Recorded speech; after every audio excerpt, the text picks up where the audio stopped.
Weird. I guess we will get started. All right. Uh, Call this meeting of the Transportation Board on Wednesday, May 13th to order. Can I get a roll call, please, from someone who would like to do that? Sure. Len, Yes. Nancy, Here. Jonathan, Here? Wendy, Here. and Richard. Here. Brian is currently not here, but I assume will join us at some point. Otherwise, this will be a very different meeting than I thought it was going to be. All right, that was okay. So we are now on public comment. If anyone has a public comment and would that on things that are not in the agenda and would like to make a statement, please raise your hand now and you may speak. And I see Mr. Rubenstein is ready to make a statement of some sort or another. Uh, Thank you. Thank you very much. And it's Rubenstein. It rhymes My with apologies. No worries. I just wanted to let everybody know the select board is in the process of winding up its review of its roadmap for 2030, which is a series of high-level goals that the select board is reviewing. Looking at all of the plans and all of the ways in which the select board and town staff can help drive Brookline forward in a number of directions. And there are seven main goals to this roadmap. And goal number 6 has to do with roadways and public infrastructure. There is a goal there related to roadway maintenance. There is another goal that we're working on involved with roadway safety. And I encourage everyone to go to the select board agenda from last night and look up the roadmap as it was described, and certainly feel free to provide comment and feedback on the select board's high-level goals and how the select board and town staff can help move Brookline's public infrastructure forward. Thank you. Is there a link that you'd like to share I will associated get a with link that? and put it Yeah. in the chat. Awesome. Perfect. I'm sure everyone Thanks, will Mike. appreciate that. At this point, I'd like to note that Chair Kane has entered, or at least I saw his name pop up. I don't see him yet. There we go. Apologies. Trying to do my day job as well. So sorry I'm late, folks. I know that feeling. Blame it on the tea. I figured you'd be very upset if we were sitting here just waiting for you. So No, I appreciate that, Chuck. Thank you. And Michael, thank you. I heard most of what you said, and I was there last night, so I look forward to talking about this later. Are we in public comment? we are still in public comment. Still in public. Yes. Okay. Although I see no other hands up, so we may not longer be. All It is right, your if there's- prerogative. I hand the virtual Sorry. gavel to you. If there's no other public comment, why don't we close that and move on to our next agenda item, which I don't have in front of me, but I think it's the DPW Minutes from update. Minutes? Okay, 29th of April. thank you. Yeah, consent agenda. Yeah. Rapidly trying to find all the links here. All right, so Dylan, are you here with us? Yes, Do me a favor, would you, and read the items in the consent agenda? 'Cause I don't have- sure. Approval of the April 29th, 2026 minutes, and 3B, which is request by 237 Dean Road for an exemption to the resident permit parking rules, allowing for a resident daytime parking permit to be issued for Taylor Crossway. Does any member wish to have an item removed from the consent agenda and discussed individually? If not, is there a motion to approve the consent agenda and the 2 items within it? So moved. Is there a second? Second. Why don't you call the roll, please? Len, Yes. Nancy, Yes. Jonathan, Yes. Wendy, Yes. Richard, Yes. and Brian. I am a yes. That is unanimous. Thank you very much. Those two items are approved. We'll move on to item 4 now, which is member updates. Does any member have an update to share with the residents? Richard's thinking, he's contemplating, he's wondering if he should. He knows he wants to. Len, what do you got for us, sir? I did have a question. I was talking with the crossing guard at Beverly Road for the Baker School. I just called on Len, and now you decide to start talking. Oh, You're killing me, man. You're killing me. All right, Richard, hold on. Len, why don't you go ahead and then we'll come back to you, Richard. We're all about crossing guards.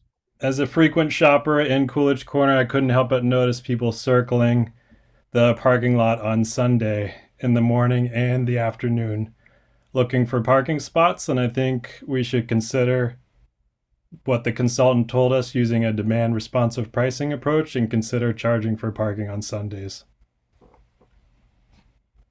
So yes, you and I spoke about this. What I would like to do is put this on a future agenda for a discussion amongst the board, see what limitations there might be, if there is additional interest or not.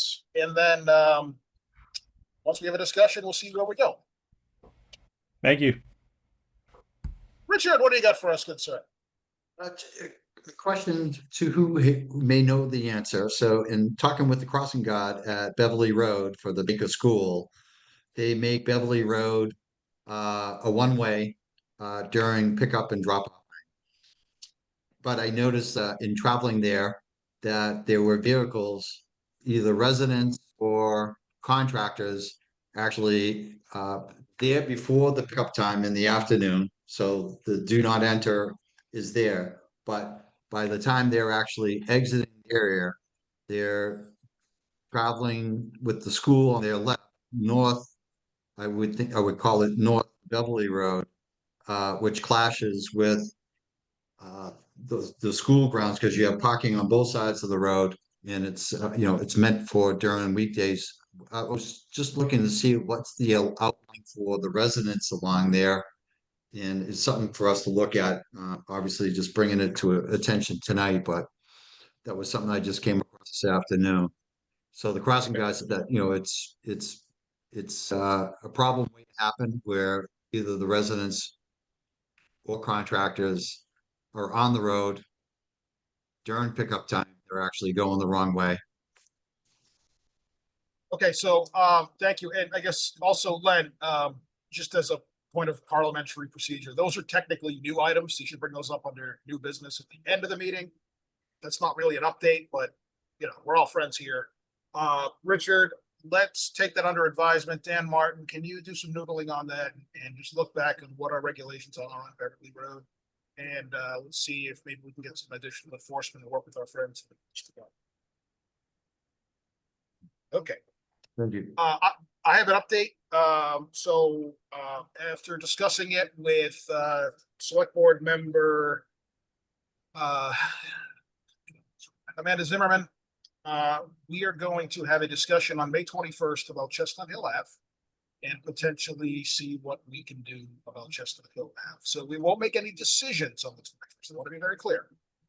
I want to have a board discussion, see where we are, see what folks are willing and interested to do. And then if we decide to do something else besides, I don't know, anything crazy, move anything around, we will probably try to vote that in June after we go through all of our public processes. So on the 21st, I'd like to discuss Chestnut Hill Ave as a whole. I'd also like to discuss pedestrian improvements at Clinton, other pedestrian improvements that we talked about, and all of those things. So bring your thinking caps on the 21st. And I want to thank Amanda Zimmerman for her encouragement and support on this. And I look forward to the discussion. Any other member updates? Okay. Oh, Len, go ahead, please, sir. When's the right time to share some public feedback about the speed humps on Clinton Road? Well, technically at the end, but go ahead. Oh, no. All right. I came across a dad and his two young daughters pushing a stroller, and they were all in favor of the speed humps. They said that cars are no longer traveling 60 miles an hour down their road. Thank you, Len. Okay, we will move on to the DPW update. Mr. Dan Murphy, how are you, Cool. sir? I'm very good, and it'll be relatively brief because we only met a couple of weeks ago. I'm sure you may have seen Harvard Street. That work continues. The islands at Green were installed. I think they look good, and they're planning to mill next week for the northern section north of Beacon Street, and then it'll be 3 weeks around where they lift all the utilities and get everything ready for paving that will follow. And then once they finish all the north section, they'll move to the south. So that work will continue into July. And so that's the big update. I hope you get a chance to go check out the islands. I think it looks really good. Sidewalk work continues, and Sam will provide more on that a little later as part of the presentation. The crack sealing contract was approved last night. And speaking of traffic calming, there are the speed humps. The new speed humps are now on Russet Road as well. I was out there today looking at them, so you can check those out to see them. And that's basically it. But if you have any questions, I can answer anything. So to you and perhaps the commissioner as well. Hello, Commissioner. Are you getting any feedback on Beacon Street and the Seed Branch project that's going on out there from businesses or residents, or anyone like that? I mean, I'll start. We did have some feedback from the church. One of the churches at the corner of Dean, I forget the name of it, but we tried to sort out some parking issues they had for their concerts, and we're still working through that. But that's the one I've heard. And then but from other businesses, I haven't heard anything. Commissioner, I don't know if you've had other additional feedback.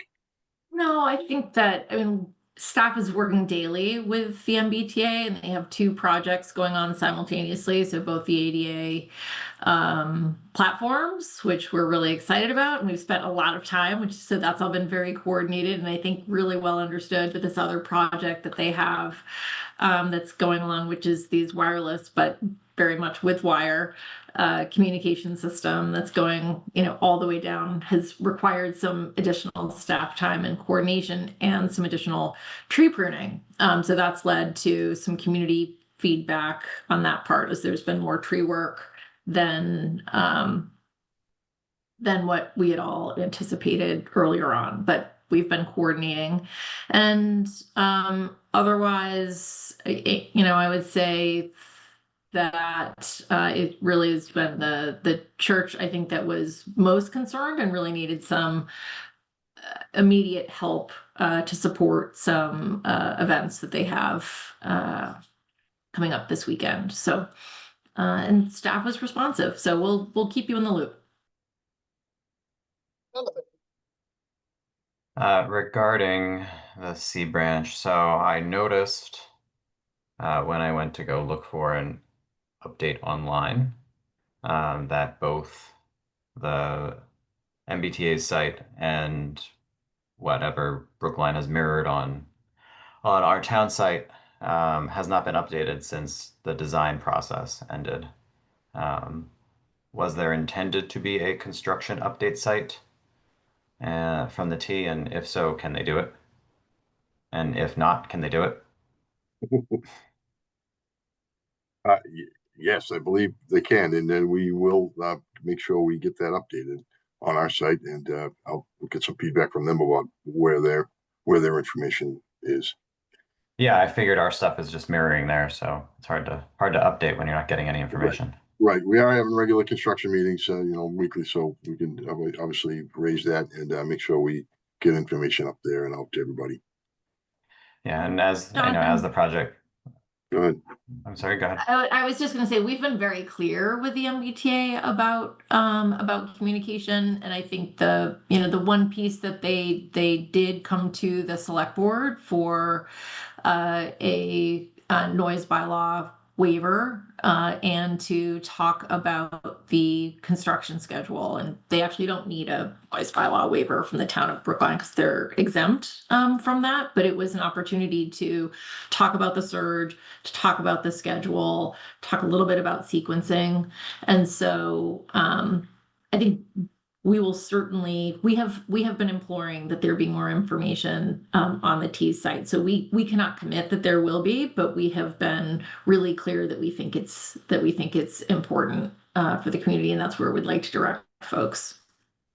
Yeah, I mean, even if it's just something on social media, it's helpful to not find out things happen just by seeing a service update the week it happens. So I mean, and then as this project progresses, I appreciate when DPW posts construction photos and shows progress occurring without. And I have seen the MBTA do this in other projects and post everything that they've done for the public good. And I know the public generally appreciates those. So it would be in their interest to do the same here. So Jonathan, I just shot an email with some folks. Awesome. Thank you. Can't promise. Sure. I will Dan, I had remain another. optimistic. You're the only one. I had another question, Dan. Yeah. Very excited to see the Hammond at Woodlawn project almost done with its procurements. It's been a long time coming. When do you think you're going to break ground out there? Well, we're wrapping up design package, looking to bid in early June, and then but the one thing I will say is that it looks like it's going to take. I think I mentioned this last week, but it's going to take some time, and the paving actually probably happen in 2027, but the signals will get up. Because we changed from a bonded wearing course to mill and overlay, we took advantage of being able to put in some more curbing, granite curbing in some places and bituminous in others. And there's also we needed some additional surveys. So we're getting that all done. That will be provided in the contract. So it's taking a little more time because of the change. But we're looking forward to breaking ground, July to get that one finally going, and looking forward to it. It's been a long time coming. It's great. And I think we're all looking forward to it. Mr. Richard Murphy. I hate to ask, but we talked about No, you don't. Hammond Street. We talked about Hammond Street. In the original schedule, we were talking about repaving it this June. And at the time, we were discussing cycle track possibility, Chestnut Hill Ave. Boston was doing that. And I did float the idea, is Hammond Street like a done deal and laid out? And it was like, well, we already did a public process like 2 or 3 years ago on it. And the reason was it was going to be paved in June. Now, if we're looking to pave it next May or June, gives us time to kind of take another look at that layout? Because the concern I have is that when you have the bike lanes and it's heavily residential to, I guess, what you would consider the north side of Hammond Street. The south side of Hammond Street. There's, you got a lot of driveways along that side. And on the other side, you got the fire station, the golf course, Dane Park. There's less conflicts. Yeah. So it's just something to consider. And whether we can take a look at that. We're just talking about probably having less conflict by doing that. And there's, less abutters. It'd probably be more welcome as far as the south side residents. Anyways, so is that something we could still look at as far as a design layout? For me, it's a long way. The design was done, it was approved, and went through all the public process. Yeah. It's a big change, and would take some time. But I would defer to. Yeah, I think. we're this far along. It's bid. We're getting ready to bid. We've got all the design plans. It'd be a big change. That's all, and it would delay things. I would suspect. All right. Appreciate the conversation on it. And if it's worth mentioning, Richard, in the previous public comment and public review, there was a cycle track considered that was two-way on one side of the road. And Yeah. during that public process, it was determined that one way in each direction was a better design that they wanted to advance at that time. Okay.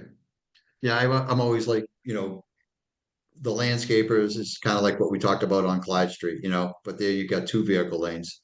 But obviously we're going to 1 vehicle lane, so there's going to be probably conflicts with the bike lane as far as dealing with people parking on Hammond. Doesn't happen as often, but anyways, appreciate the conversation on it. Thank you. So I know we're talking a lot about this, but there's a lot to talk about. I also want to put the Gateway East pilot end on our agenda sometime soon. Yeah. So, maybe on the 21st, maybe not. If there's something that you guys could bring forward to how we wrap that up, I think we'd all appreciate it. I think the T's ready to wrap it up too. So let's just get it done. Okay. Thank you. All right, we will move on to our first substantive agenda item. One thing on that, Brian, before. Oh! So they just repaved the roadway. The pavement markings are updated on Route 9 eastbound. I will say I've seen an improvement on compliance the past couple days with that right lane, with the enhanced pavement markings. So I am curious if we can put a little bit of an emphasis on seeing if there's an improvement on that compliance. That would go a long way to forming final opinions on it. We haven't had that option of correct pavement markings there throughout this pilot. Well, the pilot is just, we never should have done it. The signals weren't ready, the street wasn't ready, the T wasn't ready, we weren't ready, Boston wasn't ready. But we did it, and we keep moving the conditions around, so we've never actually been able to study it, so it's really too bad. I feel like we just jumped the gun a little. I don't know. I'm excited for see what Boston does on Huntington Ave, and I would love to link up to something eventually out there. But yeah, let's look at what the data shows us. But this thing does need to come to an end. It is a pilot, so we either need to decide to make it permanent or end it. That's all. Okay, we're gonna move on to item 5, discussion and/or action items. 5A, presentation and discussion of the pavement maintenance and preservation program updates. Commissioner Shute, I believe that's you. Yes, it is. Good evening, everyone. Erin Chute, Commissioner of Public Works, and we have our team members from Apex who are here this evening, and I will let them introduce themselves kind of when we get to their portion of the presentation, and Dan is also going to provide some information as well. But before I begin, I want to acknowledge directly that we all want safer streets. DPW shares the goals for Vision Zero, complete streets, traffic calming, accessibility, ped safety, bike safety, and safer multimodal travel. And as you all know, DPW and this board have developed and implemented the very policies that move these forward. Tonight's presentation is about roadway maintenance and how that fits into the larger transportation system. The pavement maintenance and preservation plan is not a substitute for Vision Zero or complete streets. Neither should they substitute for maintenance. it's not intended to slow down those efforts, or vice versa. It's an asset management foundation that helps us keep the road network in a state of good repair so that safety and multimodal improvements can be implemented on a stronger, more reliable system. The challenge is that we have many important goals, limited staff capacity, limited construction funding, and a roadway network that must be maintained every year. The goal is not to choose between roadway maintenance and Vision Zero. It's to move both forward in a coordinated process, sometimes together on the same street, sometimes separately on different streets based on conditions, safety need, design complexity, public process, funding, and staffing capacity. So tonight, what we're going to focus on is the roadway maintenance and preservation component. We're going to present this plan to you. It sits within the larger framework that includes Vision Zero, complete streets, et cetera, as part of the capital improvement planning process and review. Also as a little, and that's fine, you can stay here, just as a little context as well, that this pavement management and maintenance process came about from a select board directive related to the Transportation Board and to Department of Public Works to figure out a way to improve the overall standard of care, asset management, and condition of the roads. And so there was a working group with 2 select board members, with chairperson Brian Kane and staff, to think about how do we maintain the roads using a data-driven approach. And also what we put forward is we need to be moving forward our Vision Zero and complete streets goals as well. And so now what we're trying to do is figure out a way, and I know we can do this together, to have a cyclical CIP review process where we're developing the capital improvement plan together, that we're looking at this pavement maintenance and management plan, we're looking at the roads that have been identified, we're looking at the CIP, and we're looking for integration of opportunities and some things that that should be going forward, and what that time cycle is, and what we want to be focusing on for our Vision Zero work. So you can stay right here, Margot, because I know I'm, but just sort of want to set the framework that at the last Transportation Board meeting, Robert Guptill, our Associate Director of Transportation and Planning, started to think about what does a calendar look like for CIP development with the Transportation Board and staff. And so we talked about, having a kickoff, and I won't go through all of this. This will be in the deck. You can look at it more closely. We may move some things sort of earlier in the calendar year to have more time to be thinking about our capital planning.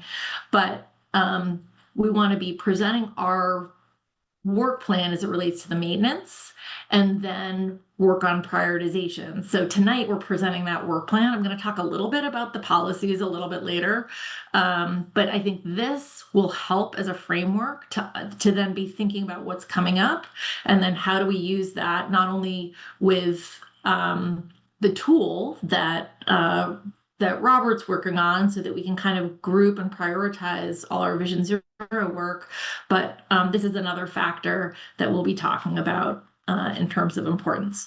So here we're looking at kind of where the Transportation Board is generally going to be working on and developing the CIP. And then the next slide is really just indicating that we're part of the bigger sort of town budgeting process. Ultimately, what we generally do in Public Works is we are submitting all the CIP projects into the town's OpenGov portal in end of August, beginning of September, and that then becomes analyzed against all the other capital projects that all the departments have submitted. And then following that, the town administrator listens to all the departments in terms of the different projects and why we think that they're important for the town, and then comes up with the town administrator's budget. And then when we have that, we'll bring that back to the transportation board so that you can understand kind of where we are in that process. And then we're going to continue sort of cyclically making adjustments each year on the CIP. And at the same time, we will be moving forward with the community and engaging with them to advance those projects through a design process with very clear decision points. And that's something we really think is important as well. So it's clear where those decision points are. When those decisions and recommendations will come back to the transportation board. And at that point, Public Works will be moving forward on construction bid documents. So we think this process is something that we're hoping really provides a lot of clarity around the work that's happening and what type of work that it is. Okay, great. And just, I think briefly what I'll say about this is that clarity matters, and we really want to work with you on clarity. And what we're talking about today in terms of pavement maintenance, it's data driven, it's asset preservation, state of good repair, staff led. And then the Vision Zero Complete Streets multimodal, policy driven, board and staff prioritized, community engaged, and transportation board led. And so these will come together, but we're trying to best integrate these so that we can get the best output for the town. Okay, next slide. So big picture, and my only point here is that scale matters. We are managing an incredible network of assets within the public right of way, and we can't manage this system effectively, sort of one project at a time. We have multiple projects that are going on simultaneously. And that's really why this data-driven maintenance program is so important in terms of us making sure that we are maintaining assets for the community in a state of good repair. And I keep coming back to that because what we don't want to have happen is to have a network, and this is an incredible network that you're looking at here, that is in poor condition, because that will lead to significant safety concerns across all modes, and will ultimately lead to much more significant financial impacts and obligations for the town that we think has the possibility of diverting our attention from the really good work that we'd like to do. Next slide, please. Okay, so with this, I'm going to turn it over to Apex. They can introduce themselves. We've been working with them for years on kind of thinking about big picture and how we approach pavement management. They have also been working with Newton on their pavement management plan, and Newton had a bond of $1 million over 10 years to just improve the condition of their roadway network. And they're well into their work trying to elevate the overall condition of the roads citywide for them. So we're going to talk about the maintenance plan, a little summary of the town assets. I'm going to come back and talk briefly about the policies, and then we'll talk about capital planning, and then actually go over the roads that have been identified. And you're going to hear a little bit about how those roads are identified as well through that process. So with that, I'll turn it over to Apex. Thank you, Commissioner Shute, and good evening, everybody. My name is Conrad Ledger, and I am a senior principal with Apex. I've actually had the pleasure of working alongside the town staff now since 2018 on this and similar projects. So joining me today is Margot Spiller, and she is a principal at Apex, and she leads both our transportation team and our infrastructure asset management teams. Together with town staff, we're here today to provide an overview of the pavement management program. and highlight the progress that we've made over the past 8 years. And I'm pleased to kind of say that there is a lot of progress that has been made. I'll begin with a brief overview of what pavement management is and why pavement preservation plays such a critical role in maintaining a healthy and balanced roadway network. So at its core, pavement management is the practice of planning pavement maintenance to maximize the value and performance of a community's road system. Having a data-driven pavement management program is more important today than it ever has been. We were all here and experienced the historic winter, and New England roadways certainly felt the impact of that. But even beyond that, we know that the region presents ongoing challenges: freeze-thaw cycles, heavy traffic, and environmental conditions, all contributing to roadway deterioration. At the same time, construction costs have been steadily rising, a trend that we've kind of seen all the way back to 2010. As a result, it's increasingly important to allocate funds as efficiently and effectively as possible to maintain and improve the infrastructure. Next slide, please. So the graphic on the right illustrates a typical deterioration curve or pavement deterioration curve. On the vertical axis, we have a pavement condition ranging from 0 on the bottom, or a roadway that's failed, to 100 at the top, or a brand new roadway, a roadway in excellent condition. On the bottom, we see time in years. So what this curve shows is that as time goes by, the roadway deteriorates slowly until it hits kind of this 10 to 15 year period where the condition of the roadway really falls off shortly. At the bottom of that curve, the roadway is very expensive to repair. So not only that, but the users of that roadway are seeing that roadway in a state of disrepair. So this is, that curve there. When it gets to the bottom of that curve, we typically see a lot of phone calls, a lot of complaints from community, and really the community seeing the impact of the deterioration. But the nice thing about this is that, and where pavement preservation comes into play, is you have the opportunity to perform pavement preservation techniques over time to extend that life so that that life cycle doesn't drop off as quickly.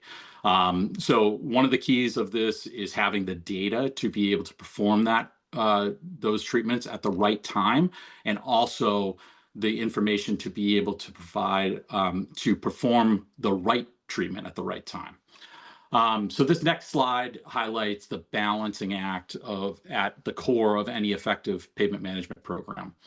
At a high level, we're managing roadways kind of in 3 different categories. First, we have roadways that are in good condition. These are the roads that we want to preserve and make sure that we maintain at lower costs and to extend that useful life. Second, we have roadways that are beginning to show signs of deterioration.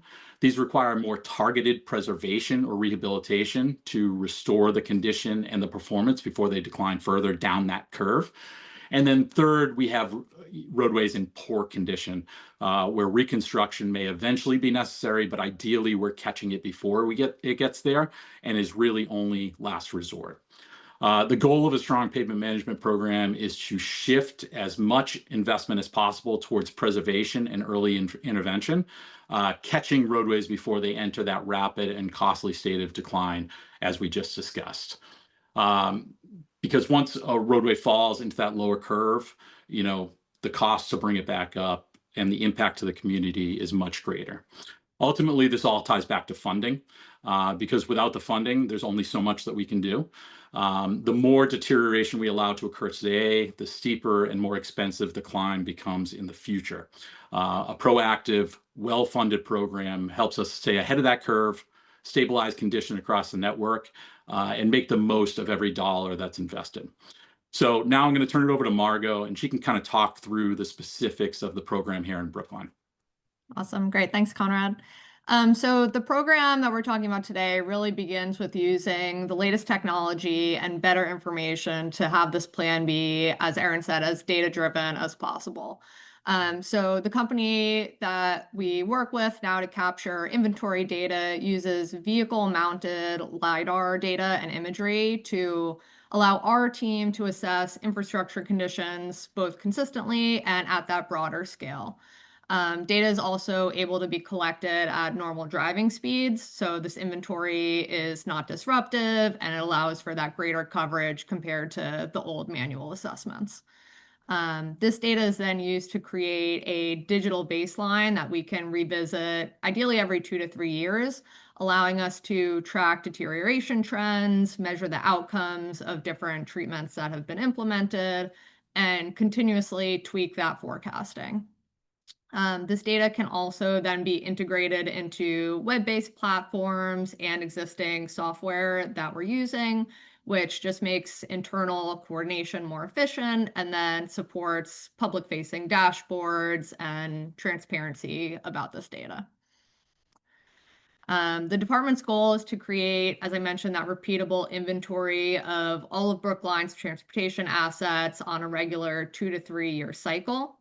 That data is then used to create a 5-year work plan that maximizes the value of the work that's being done and applies the right treatment at the right time.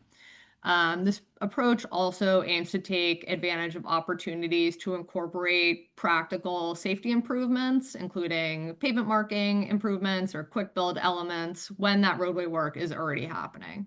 So it's really about preserving infrastructure while making those incremental improvements wherever feasible. So the good news is that Brookline's overall roadway network remains relatively stable from a condition perspective. You can see the network PCI shifted from about 70.03 in 2023 to now 70.68 in 2025. I will go into more detail later, but the PCI does reflect a lot of surface level improvements and preservation that is happening, such as pothole repairs and crack sealing, that does tend to mask underlying pavement structure issues.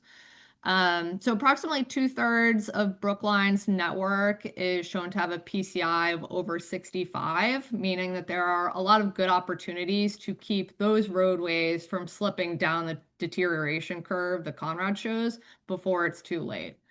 And then if we look at the PCI by functional classification, arterials and collectors are averaging at PCIs above 70, whereas those local low volume roadways are in slightly worse condition.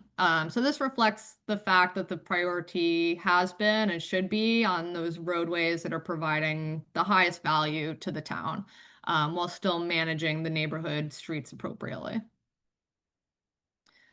This slide just shows inventory results in a map format. Viewing roadways in this way allows the team to identify clusters of roadways where bundled maintenance or rehabilitation may allow for improved construction efficiency while still prioritizing those high cost benefit value treatments.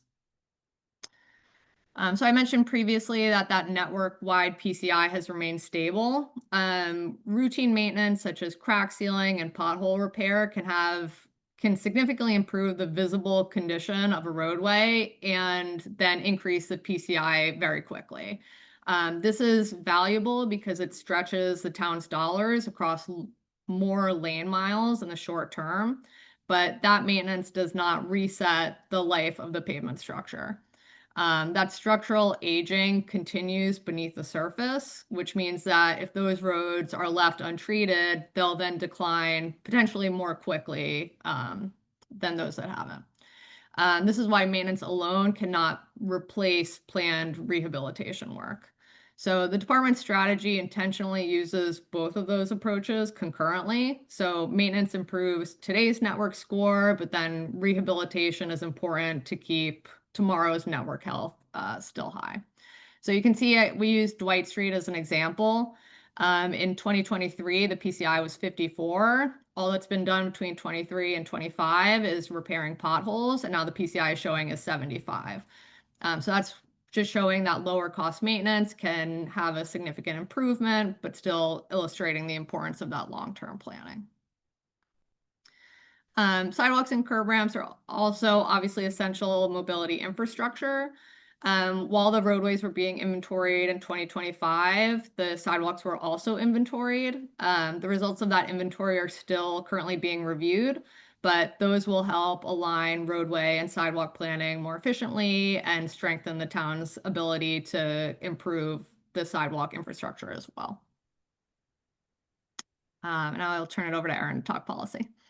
Thank you.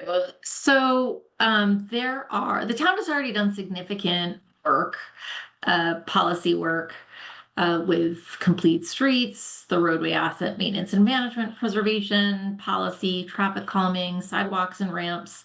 A simple way to understand this is that Vision Zero identifies the safety goal on higher risk locations.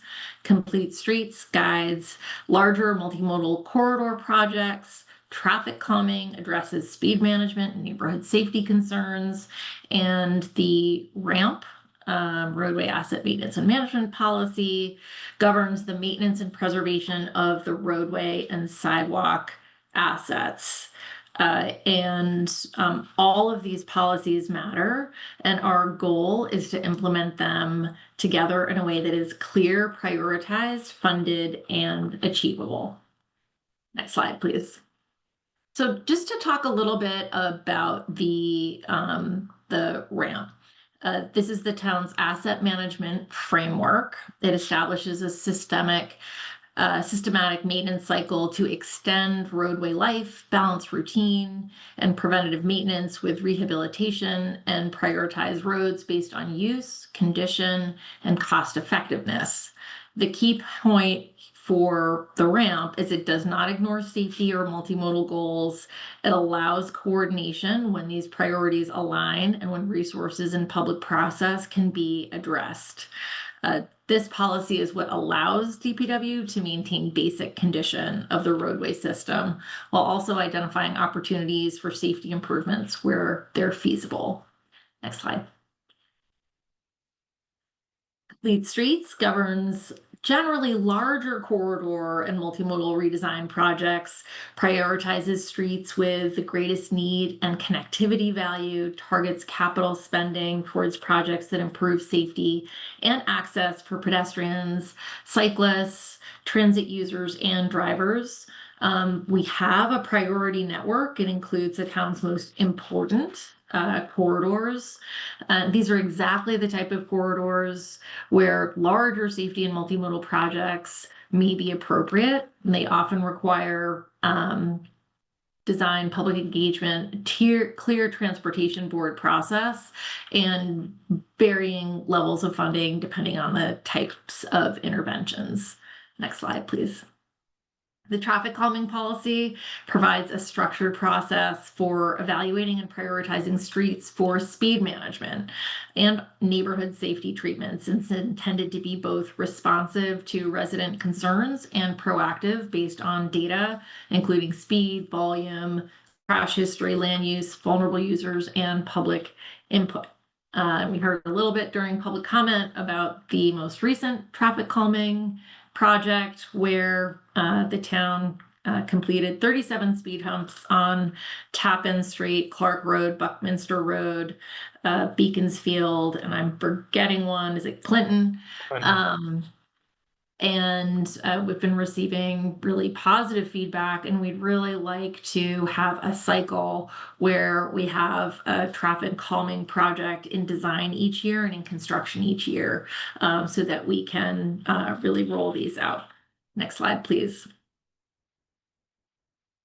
And the sidewalk and ramp policy, it focuses on accessibility and the condition of the pedestrian infrastructure, prioritizes ADA compliant upgrades, high traffic pedestrian corridors, school zones, commercial areas, areas with vulnerable populations, public facilities, arterial and collector roads, and neighborhood streets.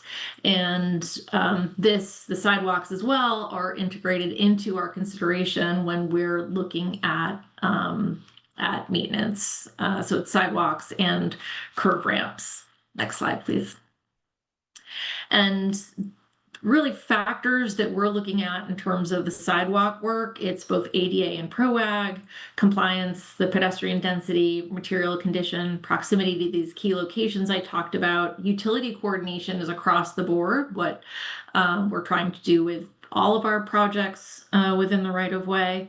But I think what's important here as well is that we've updated this process where we have the conditions assessment, and we also have our input from Brook Online and citizens request, and then the staff's assessment on portions of the sidewalk network, and then input from the Commission on Disability and Pedestrian Advisory Committee chairs that share some of their top priorities. So that has been really helpful in making sure that we have really great information about where and how to prioritize the town's sidewalk work. Next slide, please. So the goal is a structured and predictable roadway maintenance plan that coordinates across ultimately all of these policies.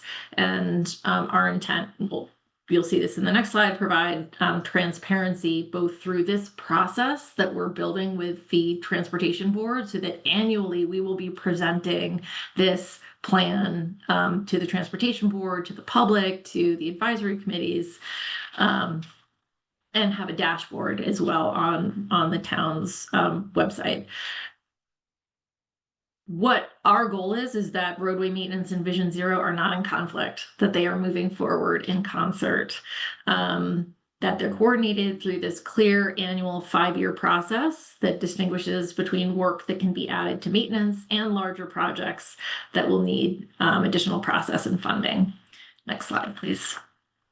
And so this is just an example of what we have on the website in terms of the dashboard and portal, where you can actually click on different years to see the types of treatment, what was done in a given year, whether it was a bonded wearing course or mill and overlay, crack sealing, etc. And then you can look at all the years together. So this is something that we want to build, and then ultimately be changing our PCI so that we have a better condition of the overall network for the town.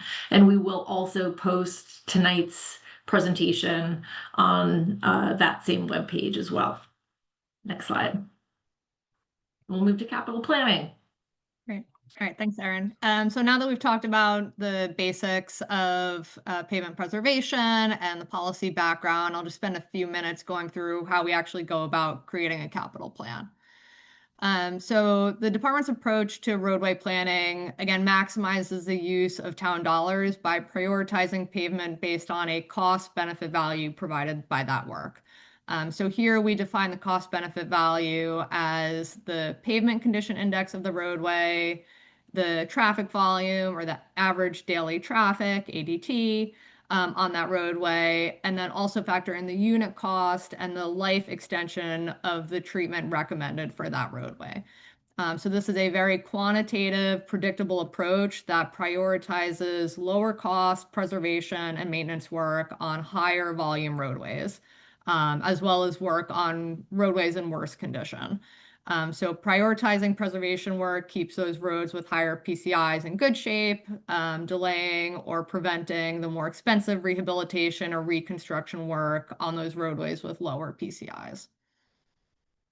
So the type of treatment that's identified for a given roadway is based on its current PCI. This graphic shows the typical rules of thumb regarding what PCIs are appropriate for different treatment types, although there are certainly exceptions to this rule.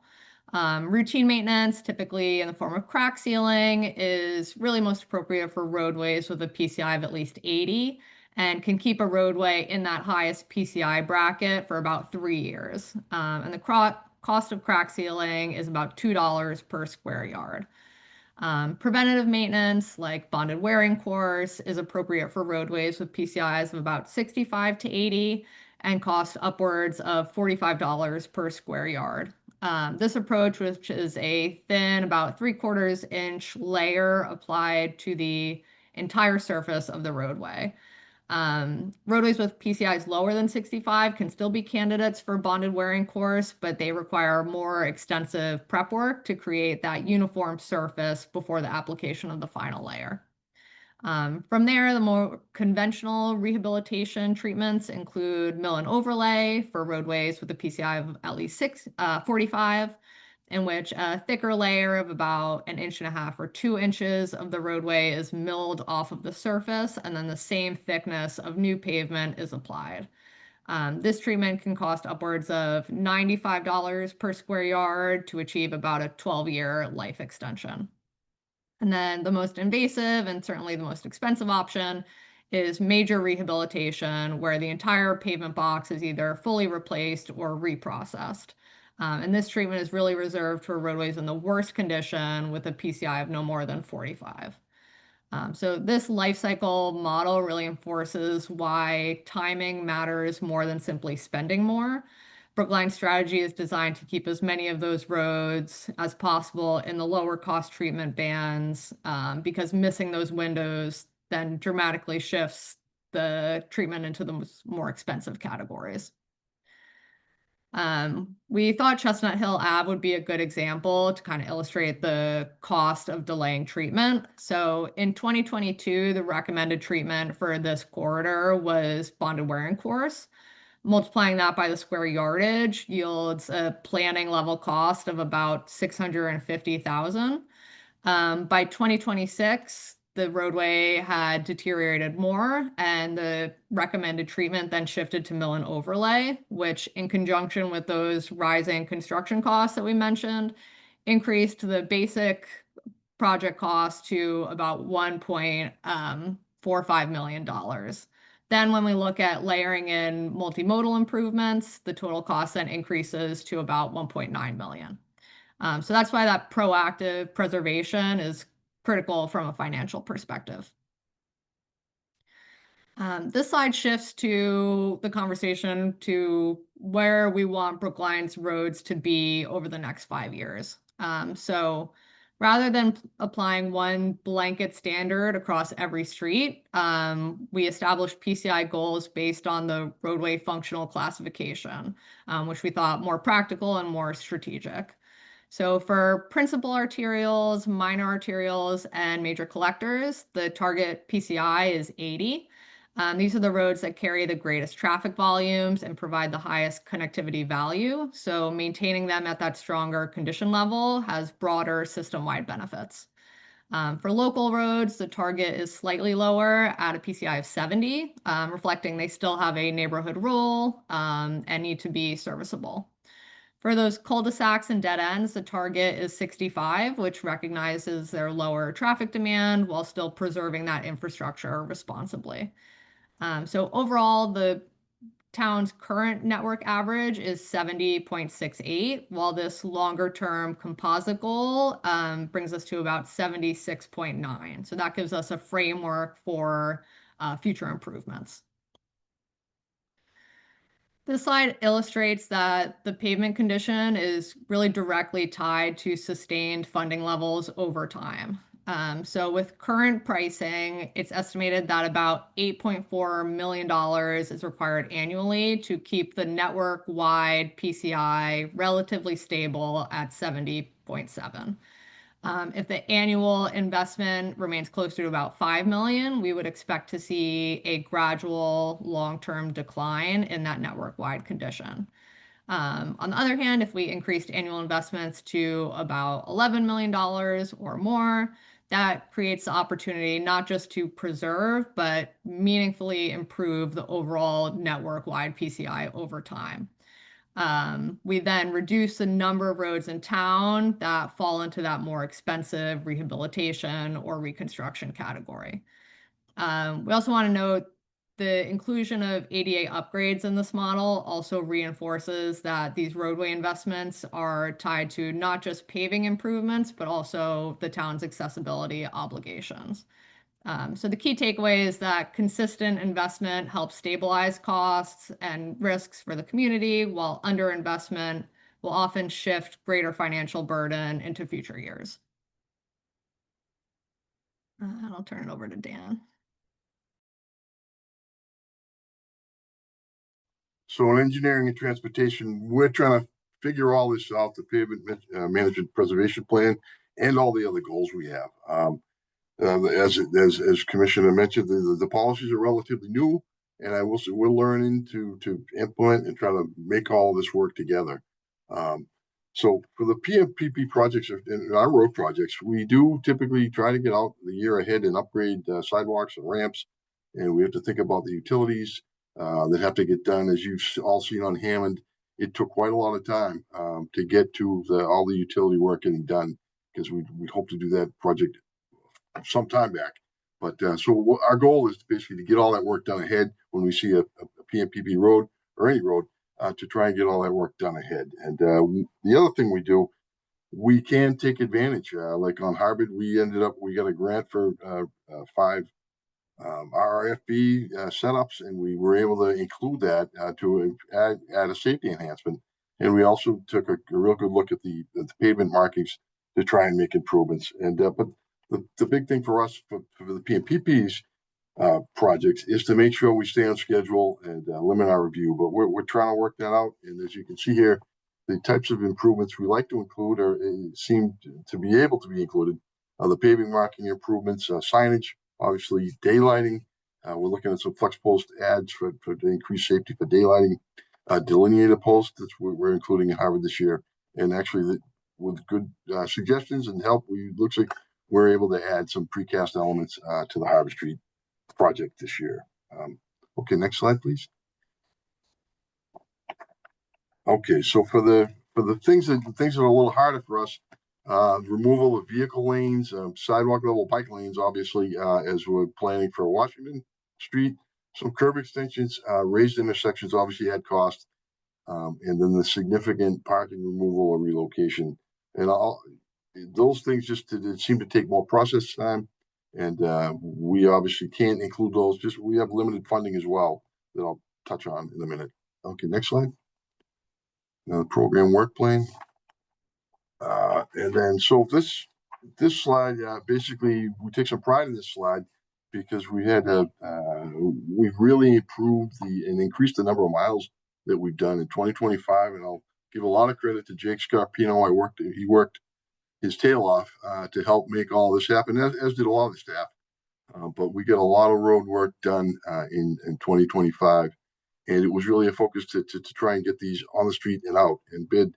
And some didn't have some improvements, but really, we looked at Beacon Street, was some of the PMPP roads on here, and we were able to get a lot of work done, which was great. And also, big thanks to the town for giving us funding to do it. And this last slide that I'll touch on is the 2027. So as you can see here, the town is the capital funding we'll get, or looking to get, is $5.2 million. We get Chapter 90 money, which is from the state. So the total we get is about $6.5 million. Just so you can put that into context, just the paving and the markings alone on Harvard are just about $3 million. So it doesn't go as far as we'd like, but we do the best we can, and we're trying to stretch everything. And you can see the different treatment types we do. And I'll go on again with the crack sealing. You really get a lot for that, and you can go back and do additional crack sealing sometimes to help continue to maintain the pavement life. And that we get a lot of bang for the dollars on that. You can see the different types, the mill and overlay, full depth reclamation, bottom wearing courses. It takes up about 3/4 of the dollars. But the last thing I'm going to say is just to think about. So I just said Harvard Street, $3 million. Just the context, the flip side is a tip job. And on Washington Street, that's costing us $6,000 a foot. So at that same unit price, we'd get about 500 feet of Harvard if we did that. But that's a full depth reclamation, and it's cycle tracks and all that. But we're really trying to stretch dollars, and the full cost of fruits are really expensive. And I really look forward to working with the T-Board to come up with prioritization and to figure out both paths and incorporate all the Vision Zero that we can, and all the things that we can add to the pavement preservation projects. And I just am excited about this whole process and look forward to working with everybody to get it all done. Okay, next I think it's back to Margo. Yeah, back to me.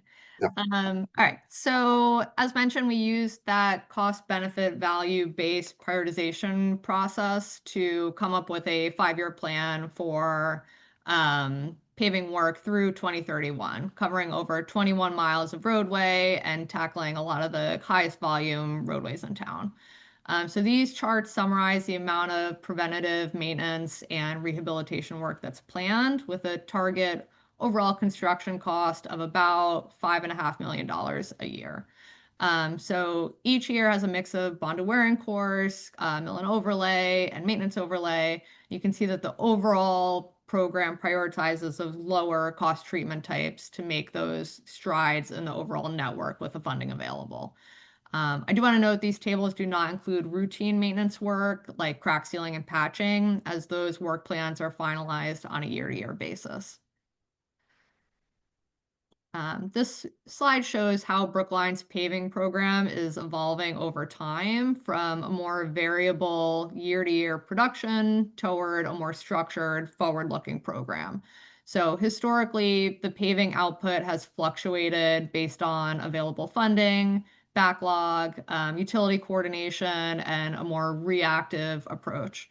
What the town was able to achieve in 2025, as Dan showed, and is aiming for in fiscal years 26 to 31, is a more balanced and predictable annual delivery model that better aligns with asset management best practices.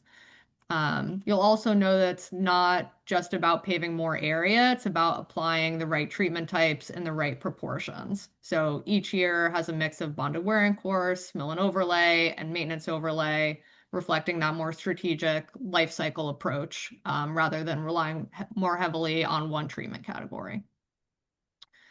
These next two slides list out the roadways that are planned each year for your reference. I won't plan on going through them in detail, but wanted to make sure you had that information. It's important to note that while this list is very well thought out, it's guaranteed to experience at least minor changes over the next 5 years based on unforeseen circumstances, including utility work. So you'll notice in 26, 27, and 28, each year we're including work on some of the most heavily traveled roadways in Brookline, and that's a direct result of that CBV prioritization framework.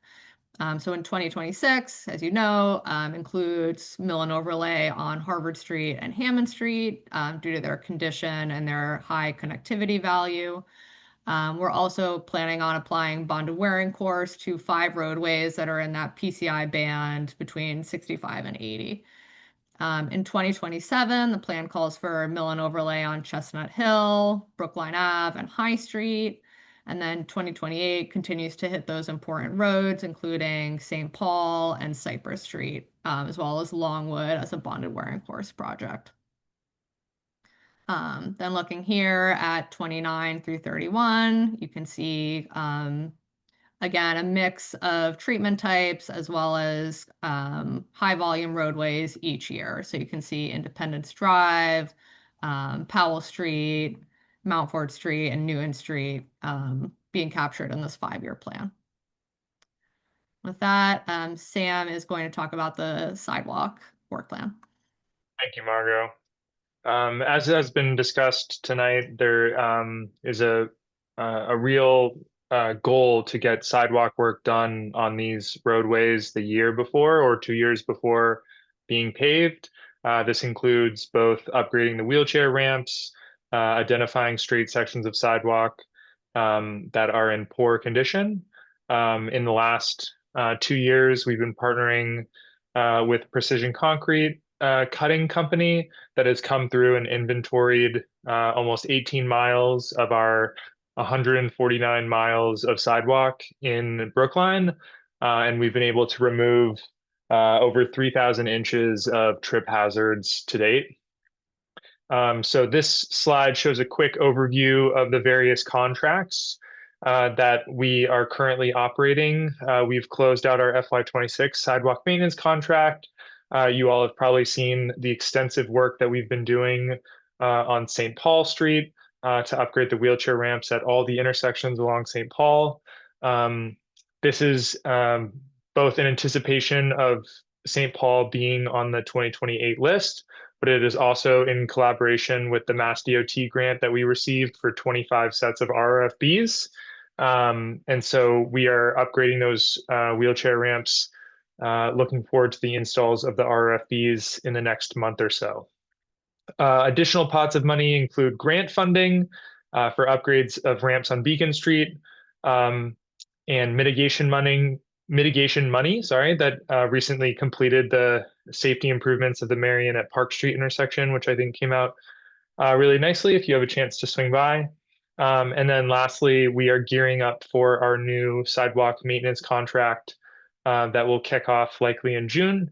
And just before this meeting, I was meeting with the Disability Commission and the Pedestrian Advisory Committee. So we are working closely on the work, making sure that our work aligns with some of the goals of those committees.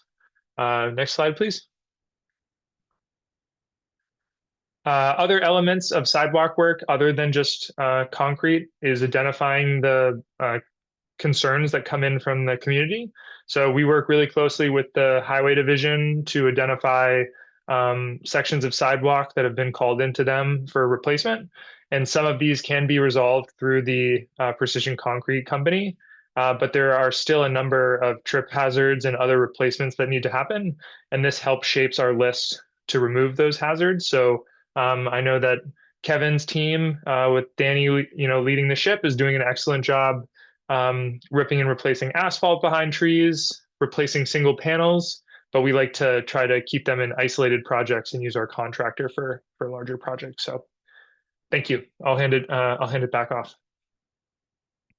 Hey, so thank you all for listening to this presentation. I know it's a lot of information, and this will be posted online, so you can really kind of dive into it, look at what roads we have coming up for maintenance that are on our priority roadway network. But to conclude, the pavement management and maintenance plan establishes a proactive, data-driven approach to roadway maintenance, prioritizes investments on roadway condition, roadway use, treatment life, and cost effectiveness. It's designed to preserve pavement before the roads require more costly rehabilitation or full reconstruction. It allows paving to be coordinated with ADA upgrades, sidewalk repairs, and safety and multimodal improvements where practical and where collectively we plan for it together. I think the key takeaway here is this is part of the big picture plan. It doesn't replace Vision Zero or Complete Streets. It gives the town a stronger foundation for implementing them. Maintaining the roadway network is itself a safety responsibility, and it also creates the conditions for larger safety and multimodal projects to succeed, which is what we all want to see. And so with that, we all want to move the roadway maintenance forward. And we also need to move Vision Zero forward. And I think that's why the annual 5-year transportation CIP process is going to be so important. It'll allow DPW, Transportation Board, the Select Board, Town Meeting, and the community to set priorities, align expectations with available staffing and funding, and define the right level of public engagement for all of these projects. And so really with that and with this presentation, understanding the condition of the roads is the first step to getting us there. So thank you. We are here for questions, and I turn it back to the chair. Well, thank you very much, Commissioner. Thank you, Margot, Dan, Sam, everybody. A lot of information there. Margot, do me a favor, put the deck back up. And I think it was, can we go to 35? I think it was. One sec. Yeah, that one. Or maybe the next one. So this tells a huge story to me. So what I heard you say is $5 million a year doesn't necessarily drive our condition to where we need it to be, but it stops it from getting worse. Is that fair to say? Yeah, that's what the model is showing us. Well, as someone who works at the MBTA and has a $24 billion backlog, I can tell you that once that gets away from you, the cost to just stay level really grows very quickly. I think it's about $1.2 billion with the T. So I do think it's important that we as a community understand that we have to stay on top of this, and we can't let it go to the point where we can't do anything about it. And just go to the next one if you don't mind. The list. I'm looking for the list of the streets. Yep. Okay, here. So my question, and I think a lot of people's question, is how can we work with and around this list? Because I completely take your point that, Mark Commissioner, I take your point that what this represents is the foundation of everything else that we need to do. Our community also, I think, wants to do more. And it's laudable. We are under financial constraints. We are under resource constraints in terms of what our human resources can do. And I think the team in DPW Transportation does great work. I'm proud to be associated with it. But I guess the question then becomes, how can we, using this as a foundation, what steps can we as a community take? What steps can we as a transportation board take? What actions can we take working around this to make each of those streets even better as we go?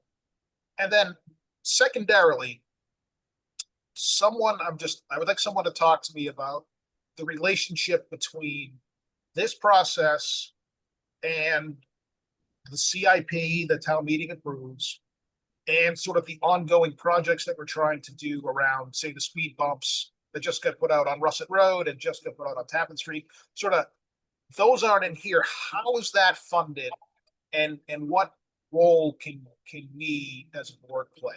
Mm-hmm.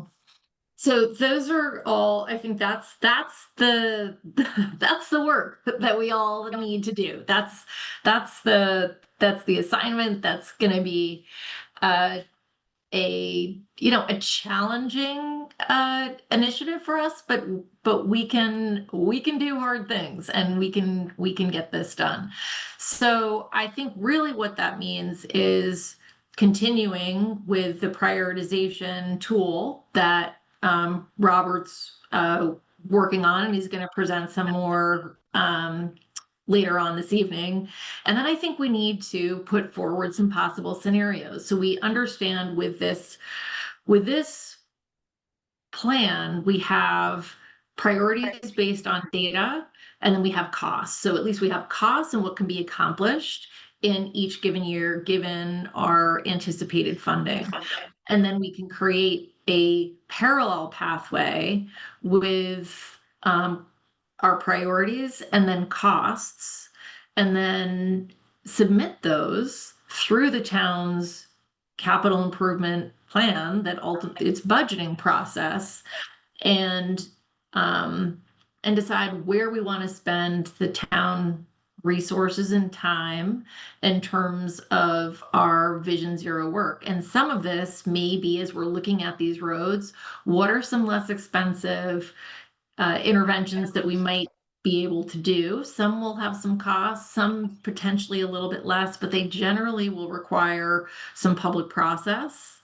Or we need to determine what level of public process. Some are pretty easy. Everyone's sharing the road in the same way.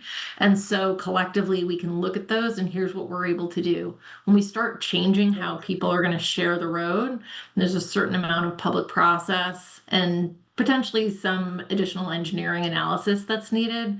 We then need to factor in what's that time, what's that cost, and who's going to be leading that from the transportation board. And so we really want to have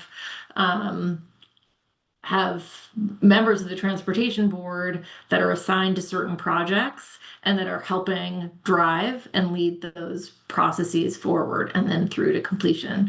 So I think it's really this is a piece one, and then we need to look at all these other components and projects and then package them in a way so that we have a cluster of them for each year, where we're going to have planning and design underway, and then we're going to have construction underway. And it's going to take us really rolling up our sleeves, and I think we need to dedicate some real time to some deep thought about this. But that's how I see this moving forward. And that's very helpful. And then I'm frantically trying to look through the town budget that will be taken up later this month to sort of see what the available buckets are. And I think it's important that we on the transportation board understand that, at least as long as I've been doing this, and this is my second go around, I think this is. Seems like a lifetime sentence. We've never really played a role in influencing the CIP. It's really always been something that we have reacted to instead of been proactive in. So, this is what the work is. This is what we've been working toward. So I'm going to stop talking and I'm going to ask my colleagues if anyone has any questions or comments or concerns. Wendy Friedman, go ahead, please. Yeah. So I guess, I think this is what you're sort of asking, Brian, but, looking out here 3 years, so we know that the public process takes a long time to do things that are beyond, pavement maintenance. But also looking out 3 years, we have these major roads that are coming up for maintenance, right? So we have St. Paul, we have Cypress, we have Corey, and these are all like really critical roads. And I know, Commissioner, you said, the way you'd like to do it is kind of always have one kind of major project a year, like in the cycle. And we know that the more that we can coordinate across these, the less expensive it is. So how do we think about the fact that we have these 3 major roads, and more, Longwood, but I'm just going to focus on the Millen overlay ones in a single year? That's 3 years out already, but also need lots of other improvements. So can we do more than one a year if we're starting now to think about these and we know the pavement's coming up? Or is it still just that you have to pick one of these and make it a bigger project? I think we need to look at that and really understand and agree how much each of them needs, because it might be that with one road we're somewhat limited just due to the roadway width, and so maybe the interventions are still, we need the process, but it's going to be a little more manageable potentially for staff to construct and oversee that. And there's another that might be a little bit more involved in terms of infrastructure and geometry changes. So I think we need to evaluate them really piece by piece. And I'll say once Washington Street is under construction, that's going to take a significant amount of staff time as well to oversee that. So I think it's really just aligning all of this, really trying to figure out what the level of effort is. And there will be projects. I think if we're maintaining our roads correctly, there will be projects where we're going to just maintain the asphalt. We won't have time to do maybe more advanced interventions on them, but we can come back when we have the staff and funding capacity. So we just need to decide how we want to prioritize these works in a way where we're actually making progress and we can do it successfully together. And just a follow up. So what you mentioned about, some of the streets have more restrictions, like, Cypress north of Boylston is incredibly narrow. There's, it'd be very difficult to do much there, at least up to School Street.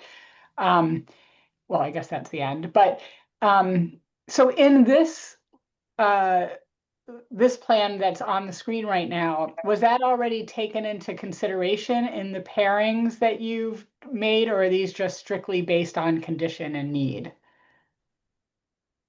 Here, and I'm going to have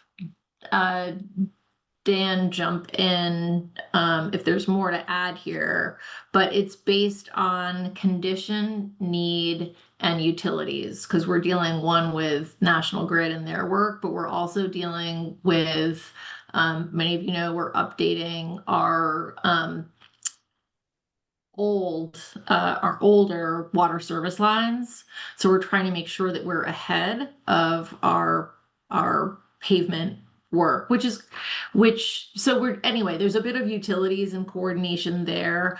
I'll give another example, which is Independence Drive. Independence Drive actually sort of bubbled to the surface as something that potentially would have been earlier in the plan, but we know that Hancock Village wasn't done, and so we don't want to redo that.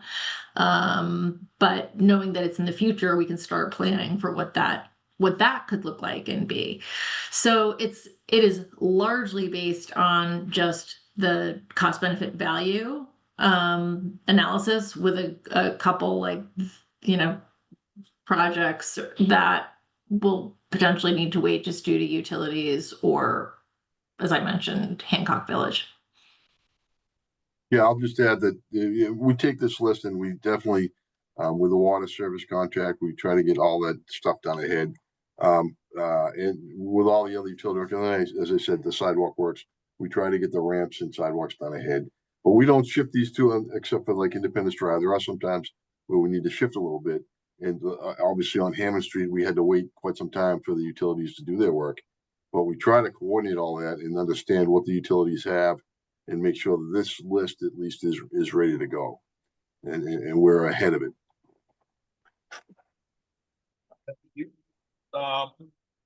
Jonathan, just 1 second. I just want to note that in the proposed FY 27 budget for sort of the stuff that we're involved with, there's 100,000 for traffic calming, 50,000 for bike access, 200,000 for School Street.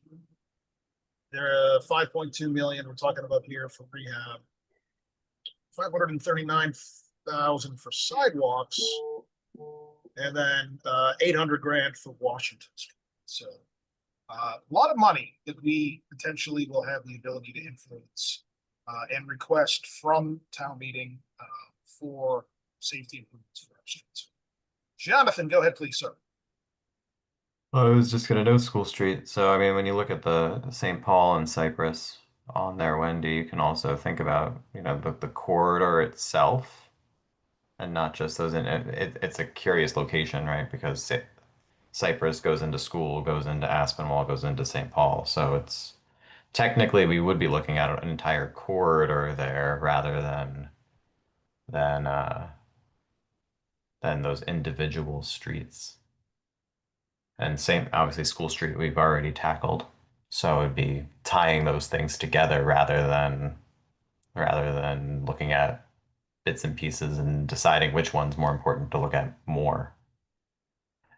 I'm curious if when these do pop up, and also to Wendy's point, if it's something we're going to be identifying that the when one does pop into the 27 or 28 or, well, 29 or 30 fiscal year, the areas of most need for further intervention within each roadway corridor, and if those areas can get the priority of attention.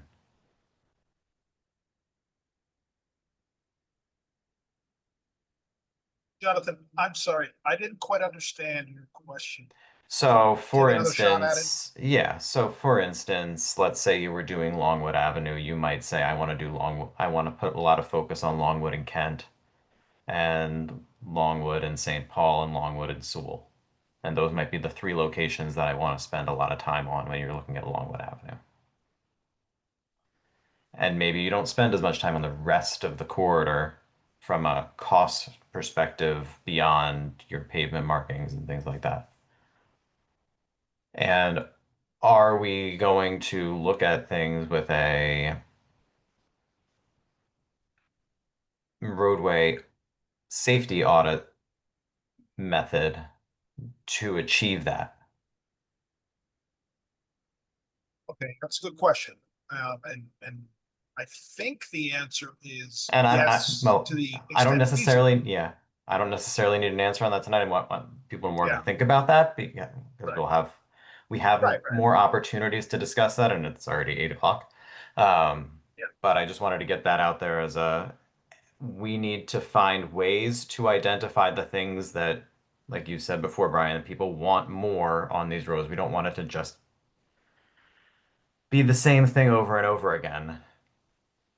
And we need to find ways to identify the things that get us the biggest bang for the buck along with the paving. And there are methods out there that have been successful, and we can get there. Go ahead, Richard. Thanks, Brian. Yeah, I agree, Jonathan, what you're calling out. I think, like, for example, St. Paul, the mill overlay is planned from Beacon Street to Comm Ave, that stretch there. So the question would be is when we get to that project, can we look at that entire corridor as, looking at the bicycle infrastructure or we're addressing the pedestrians, the curve ramps now. We're putting some rectangular beacons on there. Where it's only the mill and the overlay is from Beacon to Comm Ave. Is there something that we can look at from safety improvements, maybe connecting with Longwood Avenue, for example, to Beacon Street? And then the pavement management report in 23, the report I have did score down like a 68.15. Do we have, I can't remember who we had on a slide. Could we maybe jump to that for a moment or just speak to the fact of if we have that report available, which has every single road in the town that has the ICR rating?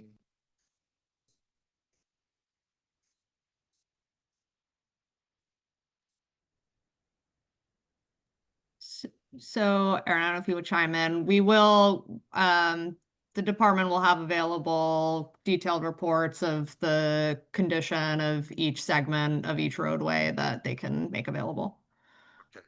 So the Just a big spreadsheet, Yeah. Richard. Yeah. It's a big long The, spreadsheet. yeah. So, but the scoring we have here is not consistent with the report that you issued the town in 23. So maybe double check that figure. Yeah, But I can speak to that. So the company that we use for the inventory, their algorithm, their technology has improved over the last few years, and they used they reprocessed the 2023 data with the current algorithm, and that yielded a score of 70.03. So you're correct, it's inconsistent, but this is correct. Yeah. as we move forward and as we're scoring the yard, and I think as Michael Rubenstein pointed out that the select board has a roadmap, 5-year roadmap. I believe their scoring is supposed to get to a 71 or a 72. But are we using consistent evaluation? So, we're comparing apples to apples and the evaluation process is not changing over a period of time, whether it fluctuates the scoring. I guess I think that one thing that we've realized is that AI is changing pretty quickly, right? So it's changing quickly and able to process more and more data. So I think we're always going to have sort of our previous analysis that we're creating our plan on that is all using sort of the same point in time technology and analysis. But once we're doing it 3 years later, things have changed, even when in this case, we're using the same company. And so I think we're just going to have to be mindful of that and, understand kind of we're looking at this as a data set. We did a lot of QA/QC with the company, looking at change conditions, looking at specific segments. But ultimately, we have our current data set. I think the select board goal for 71 and 72 was based on conversations that we had select board and staff around how hard it was going to be for us to increase the PCI and available funding. And if you go back to, I think, just the spread, if you would, Margot, with the available funding. So as you can see, and this is not the one, I think, do you know which one I'm talking about? Yeah, this one. Yeah. So, I mean, I think that, Margot said that we're really at sort of a status quo, more or less, with what would be 8.4 million. We don't have 8.4 million. We're leveraging other dollars. We're leveraging some tip funds. We're leveraging some other planning dollars. But based on this, we were concerned that we didn't have the funding with the 5.2 generally for, around 5 million. It fluctuates a little bit now, and then we have the state funding to really elevate that number. So we kind of need to get started and see how we're doing with this. And also, as Margot said, some of the work that we're doing is somewhat superficial. It's a Band-Aid to help improve this condition so we can get to ultimately deeper and more lasting renovation. So Richard, it's 10 past 8. We got to move on at some point. So let's try to wrap this up quickly, please. All right. So the point I'm trying to make is that obviously, like the consultants have reported in the past, and I believe it was the current one that we have here tonight, and that they talked about utopia as far as where we need to get the roadway score back to, which I believe is an 85, as far as being caught up and everything like that. But if we're never going to get to that point, the roadway deterioration is going to continue. So I guess my argument is basically that we need to be able to push the funding further north. It's going to be a rabbit hole as far as we continue along this, if we cannot get to that score of 85. So all set, Brian. Thank you, sir. Glenn, go ahead, please. Do we have a similar set of metrics and data sets for a sidewalk state?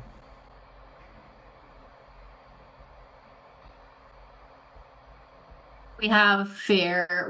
We are working on the updated version of the sidewalk conditions analysis, but we do have the analysis from 3 years ago. Okay. Yeah. Thank you.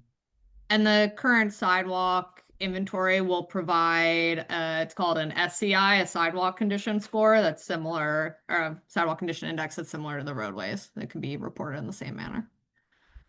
Also, do we have a data set for like crosswalk markings and other like bike path markings, and where does that all fall under?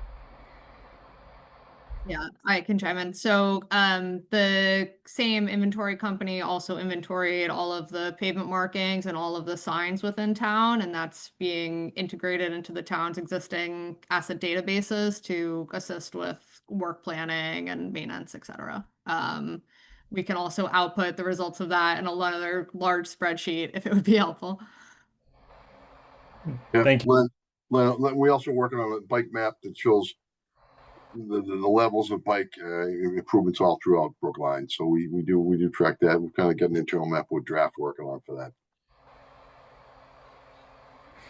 Yeah, I guess what I'm getting at is I'm seeing a lot of detail about pavement states, and I just want to see the same sort of level of detail for the other things that we're concerned with as well.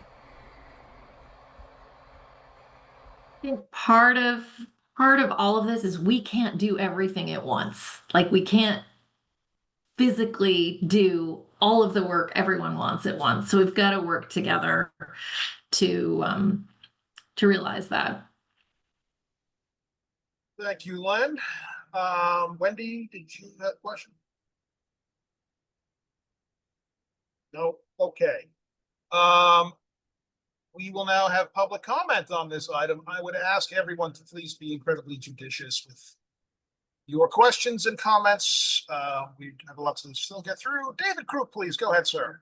Thanks, Brian. This will be really brief. I just want to confirm that when you talk about the upgrades that are not typically implemented as part of roadway maintenance, you will, however, come to the Transportation Board sufficiently in advance of one of these projects. So if the Transportation Board would like to explore one of these things, there will be time to do it. I mean, of course, that will be a discussion with the division in terms of its resources and competing policies, but there will be that opportunity to take advantage of, I guess you might call it economies of scale, or being able to do two things at once.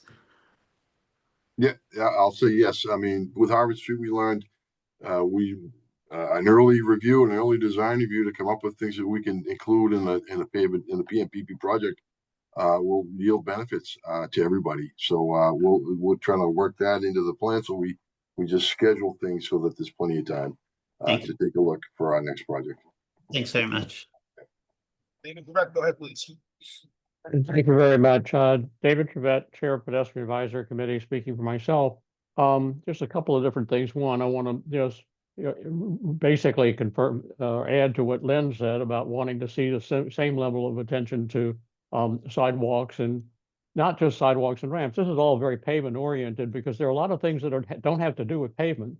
And as the Transportation Board knows, we've submitted the Pedestrian Advisory Committee has submitted some capital proposals that have nothing to do with pavement. They're about facilitating the movement of pedestrians along. They have to do with walk signals. They have to do with safety of crossing. They have to do with lighting. None of those things are pavement, but they're important in terms of public safety and in terms of trying to make things. So, I mean, a recent example of a capital line that was in the CIP was the upgrade of the walk signals to APS, accessible pedestrian signals. So very much, I want to be sure that we don't get so focused. I mean, I absolutely applaud DPW, Commissioner Shute, and the rest of the staff for what has happened over the last 5 years in terms of taking a more data-driven approach and a more systematic approach to basically get the best buck for the dollar out of the town's resources. That's wonderful. I'm totally a fan.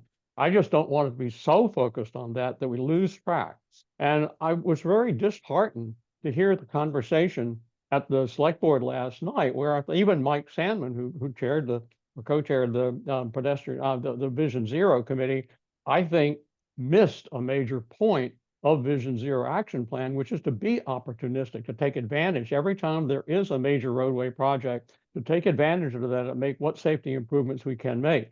And I want to go back to the very first slide that Commissioner Shute showed, which had listed the pavement management program as being data-driven, but the Vision Zero is being policy-driven. Well, I take issue with that because the town hired consultants. They did a lot of work looking at crash data, looking at what kinds of road conditions are more likely to cause accidents. And by combining all that data, there's a lot of data underlying the Vision Zero recommendations that came into identifying the high priority network. I have not heard anyone say that the Vision Zero high priority network is considered among the process of establishing priorities. And so I want to be sure that those factors, what kind of roadway conditions are likely to lead to accidents that we're trying to avoid, are folded into the plan. I want to see that as part of the scoring. So thank you very much.